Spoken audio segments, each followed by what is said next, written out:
Daily Words of God. There is far less deviation in the work of those who have undergone pruning, being dealt with, judgment and chastisement, and the expression of their work is much more accurate. Those who rely on their naturalness to work make quite major mistakes. The work of unperfected people expresses too much of their own naturalness, which poses a major obstacle to the work of the Holy Spirit. However good a person's caliber, they must also undergo pruning, being dealt with, and judgment before they can do the work of God's commission. If they have not undergone such judgment, their work, no matter how well done, cannot accord with the principles of the truth, and is always a product of their own naturalness and human goodness. The work of those who have undergone pruning, being dealt with, and judgment is much more accurate than the work of those who have not been pruned, dealt with, and judged. Those who have not undergone judgment express nothing but human flesh and thoughts, mingled with much human intelligence and innate talent. This is not man's accurate expression of God's work. Those who follow such people are brought before them by their innate caliber. Because they express too much of the insight and experience of man, which are almost disconnected from God's original intention and deviate too far from it. The work of this type of person cannot bring people before God, but brings them rather before man.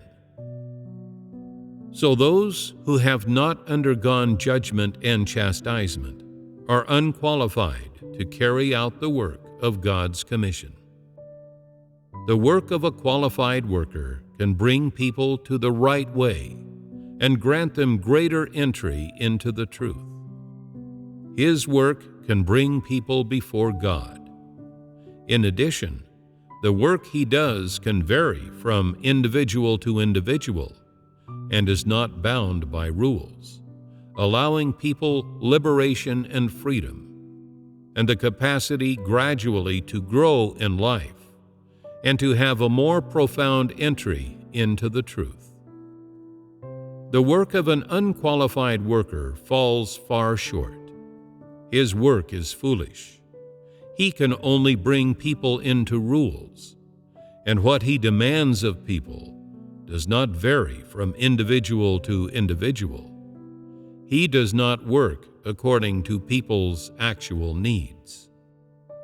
In this type of work, there are too many rules and too many doctrines, and it cannot bring people into reality, nor into normal practice of growth in life. It can only enable people to adhere to a few worthless rules. Such guidance can only lead people astray. He leads you to become like him. He can bring you into what he has and is. For followers to discern whether leaders are qualified, the key is to look at the path on which they lead and the results of their work, and to see whether followers receive principles in accordance with the truth, and whether they receive ways of practice suitable for their transformation. You should distinguish between the different work of different types of people. You should not be a foolish follower. This bears on the matter of people's entry. If you are unable to distinguish which person's leadership has a path and which does not, you will easily be deceived. All of this has a direct bearing on your own life. There is too much naturalness in the work of unperfected people. It is mixed with too much of human will. Their being is naturalness, what they are born with. It is not life after having been dealt with, or reality after having been transformed. How can such a person support those who are pursuing life? The life that man has originally is his innate intelligence or talent. This kind of intelligence or talent is quite far from God's exact demands for man. If a man has not been perfected, and his corrupt disposition has not been pruned and dealt with, there will be a wide gap between what he expresses and the truth. What he expresses will be mixed with vague things, such as his imagination and one-sided experience. Moreover, regardless of how he works, people feel there is no overall goal and no truth suitable for the entry of all people. Most of what is demanded of people is beyond their ability, as if they were ducks being made to sit on perches. This is the work of human will. Man's corrupt disposition, his thoughts, and his notions pervade all parts of his body. Man is not born with the instinct to practice the truth, nor does he have the instinct to understand the truth directly. Add to that man's corrupt disposition. When this kind of natural person works, does it not cause interruptions?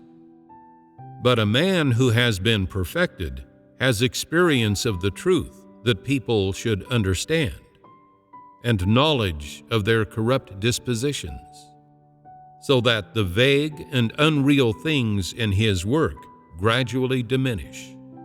The human adulterations become fewer, and his work and service come ever closer to the standards required by God. Thus, his work has entered the reality of the truth, and it has also become realistic. The thoughts in man's mind in particular block the work of the Holy Spirit. Man has a rich imagination and reasonable logic, and he has had long experience handling affairs. If these aspects of man do not undergo pruning and correction, they are all obstacles to work. Therefore, man's work cannot achieve the greatest degree of accuracy, especially the work of unperfected people.